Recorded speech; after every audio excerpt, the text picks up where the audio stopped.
Good evening, everyone. I'm Laura Ingraham. This is the Ingraham Angle from Washington tonight. As always, thank you very much for spending some time with us. All right, tonight, Trump gets the last laugh against the Democrats' pathetic lawfare campaign.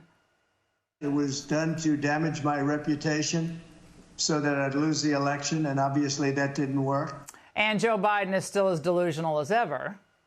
I would have beaten Trump, could have beaten Trump, and I think that Kamala could have beaten Trump. That's funny for a Friday night. Plus, in moments, legendary actor and director Mel Gibson joins me live after his home was destroyed in the California wildfires. And it's another day of wreckage and ruin in Southern California as the fires continue to decimate the areas around L.A. The infernos have covered more than 35,000 acres. That's more than twice the size of Manhattan. Now, the Palisades fire has destroyed more than 20,000 acres. It's only 8% contained. North of that is the Kenneth fire. That spans over 1,000 acres. And then there's the Eaton fire. That's out in Pasadena. And that's taken out more than 5,000 structures and caused at least 2 deaths. And that's covered more than 13,000 acres. It's a disaster. It's Armageddon. I've never seen anything like this in my life. We're so heartbroken for our neighbors. These were newlyweds, just bought this home 6 months ago. This is honestly probably the worst I've ever seen it. We just don't have enough personnel and whatnot to really, contain this one. It's not a war zone. It's just a tragedy. These poor people. And for those whose homes did not burn down, they're at risk of being looted. More than 20 people have been arrested so far for doing the unthinkable during a time of such horrific tragedy. Now, things have gotten so bad that local officials have put a curfew in place. It's going to be in effect tonight at 6 p.m. We are not screwing around with this. We don't want anyone taking advantage of our residents that have already been victimized. They don't put up with that nonsense in Florida. And this was the headline in Sunday's L.A. Times. L.A. and Ventura counties will see strong winds this week as major risks of fires. And now, what is it, 4 or so days later? The fires that were predicted have killed 11 and destroyed more than 10,000 homes, businesses, and schools. We've seen the video. The residents, they're dazed, they're confused. Many are furious, with former officials asking why, given the wind warnings and the dry conditions, that Newsom and Karen Bass did not pre-position sufficient firefighting resources in the most at-risk areas. Now, obviously, the fire department budget cuts did not help, and the dim-witted DEI hires are way out of their league. But even they can see how much the city's liberal leadership has failed. The fire department needs to be properly funded. And it's not. It's not at this point. Did the city of Los Angeles fail you and your department and our city? It's my job to stand up as a chief and exactly say, justifiably, what the fire department needs to operate to meet the demands of the community. Let's get us what we need so our firefighters can do their jobs. Did they fail you? Yes. Well, I'm sure she's doing her best. And just when you think you understood the depths of this incompetence, we learned that yesterday the LA Emergency Management Office mistakenly started sending out hundreds of thousands of immediate evacuation notices to residents. Some of my friends were telling me about this at the time. Residents, by the way, who were not themselves in any danger. This happened twice. I can't express enough how sorry I am for this experience. As these alerts are being issued, they are not being activated or initiated by a person. Don't look at me. The machine did it. Now imagine the panic, being awakened in the middle of the night with the buzzing on your phone, kept buzzing going off, warning you to evacuate.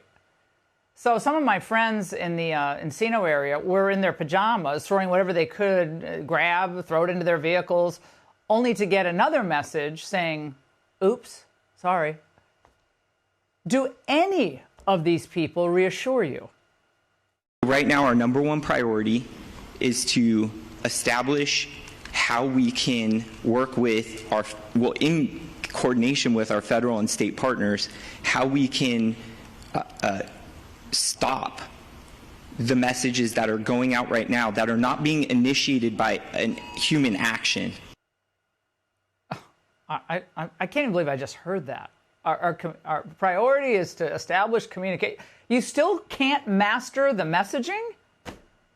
Now, this led to infighting in the city government after the top emergency management officials urged citizens to check in online or to dial 211 if they indeed got these false evacuation alerts. Okay, so it was on you to kind of contact them. Well, this didn't go over so well. I think that's absolutely ridiculous, and I told Kevin McGowan that. To tell people to go on a website when they may not have access to an internet is absolutely absurd. I'm not going to tell people, if you get the alert, go on and check. I'm not making any excuses. It's unacceptable.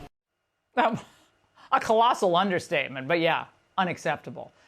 The incompetence almost across the board here is breathtaking.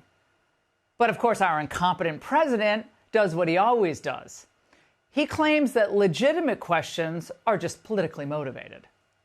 Look, you know, I think you're getting a bad rap. I mean, this is complicated stuff. You're going to have a lot of demagogues out there trying to take advantage of it. But you're doing the right thing. Now, the victims need immediate help, and we need a lot of answers, including to the question, why was the Pacific Palisades Reservoir offline and empty when the firestorm initially exploded? Apparently, we learned today that it was closed for repairs, leaving the area with a deficit of 117 million gallons of available water. It's such a calamity that even Gavin Newsom is now calling for an investigation into the water issue that a few days ago we were told wasn't an issue. And despite there being zero proof that man-made carbon dioxide caused these fires, Democrats toss out climate change, of course, to deflect responsibility. Climate change is real, fundamentally altering, not just here, but around the world. Around the world, what's going on. And we've got to adjust to it. We've got to adjust to it. And we can. We have the capacity to respond to it if we, in fact, exercise our good judgment. Good judgment? Coming from a guy who thinks he just attended Nixon's funeral. We're going to listen to him. But still, believe them when they tell you what their plans are. You heard him say, we've got to adjust to this climate change. Now, beware when the media also starts citing unnamed climate experts.